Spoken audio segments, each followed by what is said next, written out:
family, friends, loved ones that have lost people here, and to property owners that have lost their homes.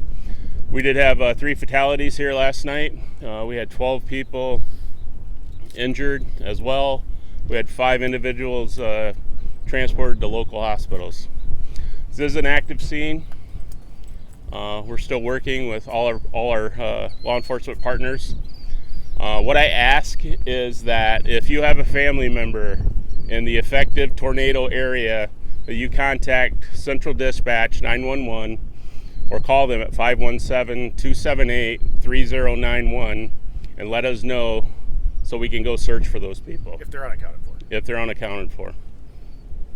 And also, our community is great here. We've had a lot of people asking for donations, giving donations monetarily. People right now do not need groceries. They do not need water. What we ask, if you can or if you want, I know there are people have a need to help. We ask that you either donate money to the American Red Cross or to our Victim Services office at the Branch County Sheriff's Office. This time I'm going to hand it over to Tim Miner, Emergency Management, and he's going to talk about the procedures that we have in place and what we've been doing. Thank you. So real quickly, to give an overview of the incident itself, about 4:40 yesterday afternoon, we were notified via warning systems of a tornado that was impacting Branch County and St. Joe County. Upon arrival out here, obviously the sheriff talked about the devastation, and as you will see and you will further see as the media opens up to this, this small community is devastated. Again, our thoughts are with all these affected individuals in our community. We would ask that you give them space to do their things that they need to do to put their lives back together.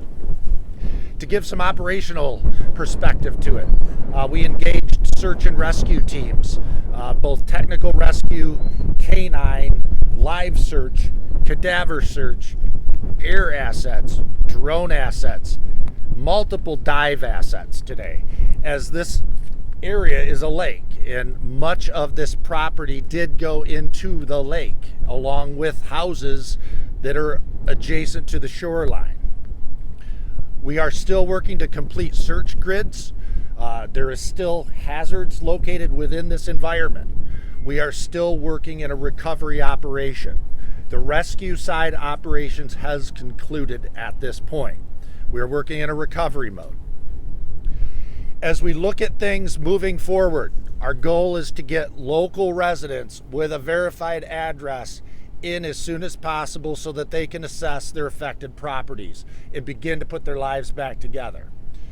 There'll be notifications going out on our social media pages and in media releases indicating the time for those individuals to come in. It does not mean that everybody that wants to drive in here and have a look, it's not that time, okay? That time should be space that we allow these people to put their lives back together. So we'll be getting that. That's a priority to us. We just have to ensure that it is safe. There's many hazards out here, everything from sharp objects, unstable structures, gas tanks leaking, all different kinds of things that we have to account for within this incident that's occurred here. I want to reach out and thank all our partners. We've had many regional partners, region meaning District 5 in Michigan, many county sheriffs, many local city and county police departments across the state have reached out and have provided assistance. The Michigan State Police Emergency Management and Homeland Security Division, who I'm flanked on both sides by, has supported us in many ways through the state EOC operation and all kinds of assets that are just readily available that wouldn't normally be locally accessible to us. So at this time, we're going to conclude our remarks. We will take a few questions if we can center them away from asking questions about victims' names, because we will not be doing that today. We are not in the process of identifying anybody involved in here at this point, because that's the medical examiner's job to do that, make a positive identification, and notify the family before we tell everybody. Okay, so I guess if you'd give us that level of respect, we'd appreciate that. But we will take a few questions and we'll try to direct it to the appropriate person. If we could just go one at a time. Tim, do you have any unaccounted for? At this point, our request is to the community, if you have an unaccounted for person, not meaning you haven't chatted with them on Facebook and they live within 6 miles of here, but someone that lives in this affected area, that you reach out to our 911 center at the number that the sheriff provided. Any that you're aware of right now? We have followed up on every lead and they have all been unfounded or found. Unfounded meaning that they were not here, or found meaning we located them. The other thing I will touch on is we just received preliminary indication from the National Weather Service that this will likely be along the lines of a EF3 tornado at 150 miles an hour. Now that's subject to their verification. Does that matter? No. These people were still affected by something, right? We all know it was the wind. So let's not focus on this was an EF3 or EF4. We had lives lost and people hurt. So our goal is to get things put back together, get this community whole again, and support them how we can. So we'll take a couple more questions. Of the survivors you've spoken to, some of whom were in these homes, what are they telling you? What did they experience? What are some of their stories that you've heard as far as your investigation? I would be here all day if I told the stories. I will tell you, I did not hear that it sounded like a freight train. Okay, that's everybody's story after a tornado. I did not hear that. We did have some very heroic events that took place that did save lives of people. So those people know who they are. We had some actions of first responders that their quick action did save lives. The reaction of people to the early warning systems that went out in taking shelter. Many of these people were in what would be considered a shelter and still face this devastation. So that's what I would walk away with is heed warnings, have a system to receive alerting no matter where you're at. How many homes are in this community right here? So that's a very broad question. And if you ask me affected homes, the word affected is a very broad statement as well. So we have a lot of different terms that we use to determine what. So if you said destroyed structures, we're still evaluating that. We do that later in the game to determine quantity, to determine resources needed back in the community of what are they going to need to rebuild. We're not so focused on those numbers. There are probably upwards of 70 affected structures here. Now, affected could mean no longer present to us, or it's got part of this blown off it. Okay, so that's what I would rate it as. Do you know if these were all occupied homes or some of them lake cottages? So yes, that's a great question. So in our investigation into trying to find missing people, and this goes back to another question you had of, why does it take so long to get information to the media? Because we have a lot of work that we're doing. Every lead that, hey, is this person accounted for? We're chasing down someone's brother's sister, and yes, they saw him. I mean, we chased one down an hour ago, and we're able to rule out, things that someone was accounted for and that it's okay. So finding that information, is somewhat time consuming. How serious were the injuries? So I would rate the injuries from a walking wounded, meaning I have a large abrasion on my arm that we bandaged for them and they sought their own treatment, to the level of needing an ambulance for a serious medical condition to be transported. Are there any in critical? There are none in critical condition. Does Branch County operate under an outdoor siren network? And so where's the areas of siren? So there are outdoor siren networks within Branch County. Most of them are located within city level, municipal levels. We do have a countywide code red system. So that is on your phone. Those are automatic as well through the National Weather Service. So we do have that did activate. How many people were in homes? And you understand how many people died, how many people Yeah, I would have to say that is a number that I don't know that any of us could tell. I was here very early on, and if you were to count people scattering, it's so hard to tell. We focus our efforts on the people that they can't find, a lot. But we focused our efforts on finding people that you couldn't locate. The hopes of my question still honors your request about victims. Would you be able to share us were the three related?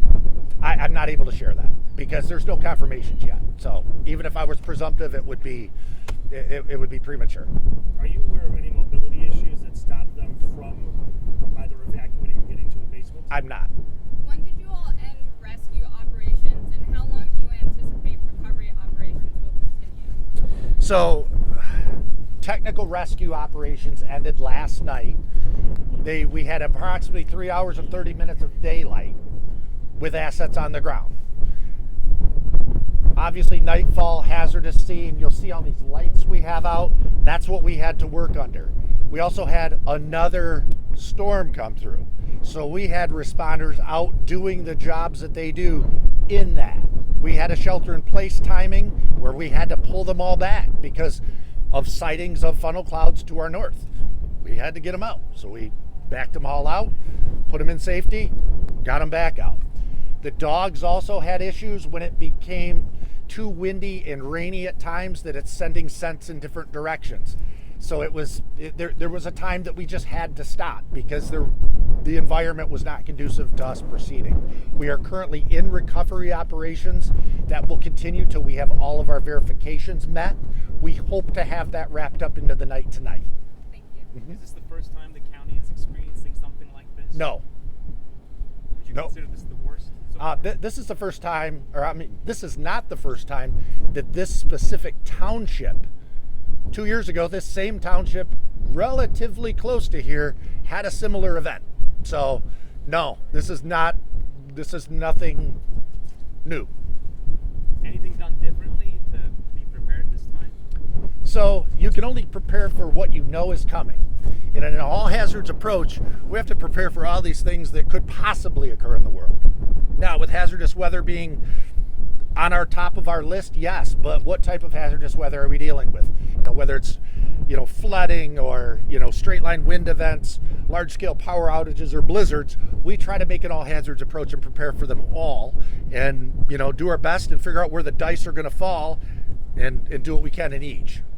What's your best guesstimate on allowing families to come back in and kind of look for their belongings? Yeah, we're hoping late in the day tomorrow that can occur, but it's all contingent upon us getting the necessary work done that we need to get done, and the things that I talked about before of, hey, if you can respect our airspace so that we can get some of those critical missions done while we still have some daylight today, that will keep that process going, at a pace. Do you think with this being an afternoon event that saved lives with people not being home? Have you heard that in terms of people that were unaccounted for in the beginning? So that's a kind of a deep question, but I do know that I would really rather encounter a tornado during the day than at night because you have a chance of seeing it, and we did have great ground truth that this was on the ground. We do have video of it on the ground. You've probably seen it.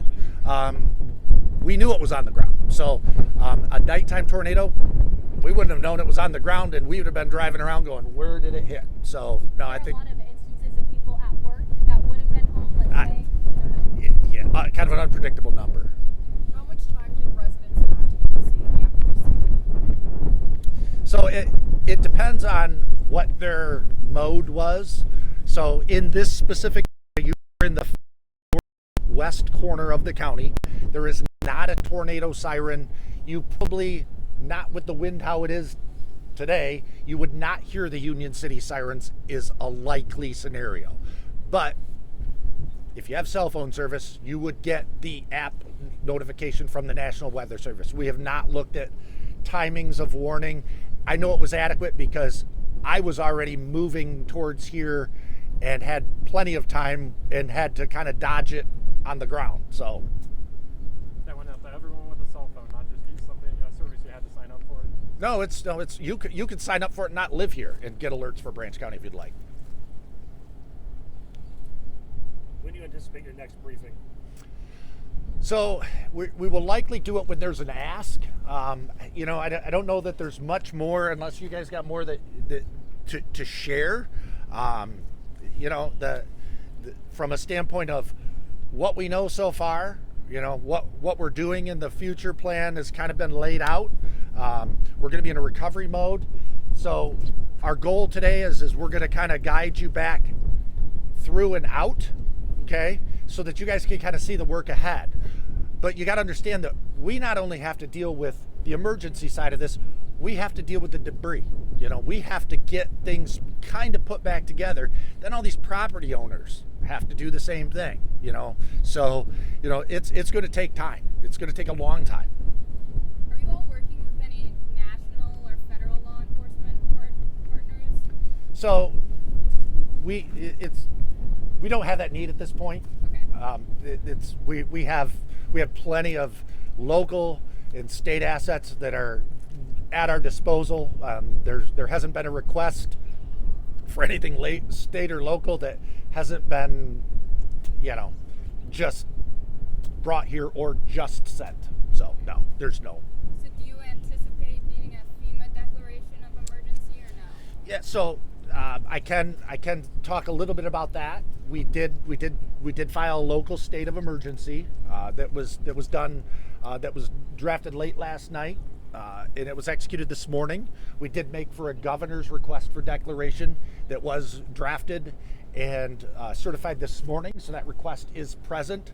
I know the sheriff has had direct contact with the governor's office in conversation and the governor. So at this point, I don't have any concerns about that process. That's as much nuance and late in the game things. So no, a lot of that tends to help with public infrastructure, but as you can see out here, we don't have damaged municipal buildings and things like that. So not so much of a concern.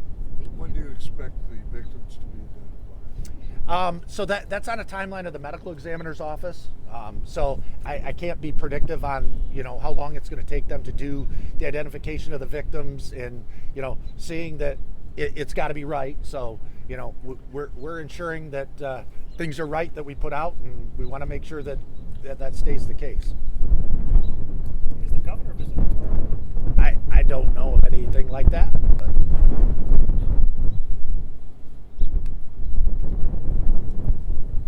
Okay, great.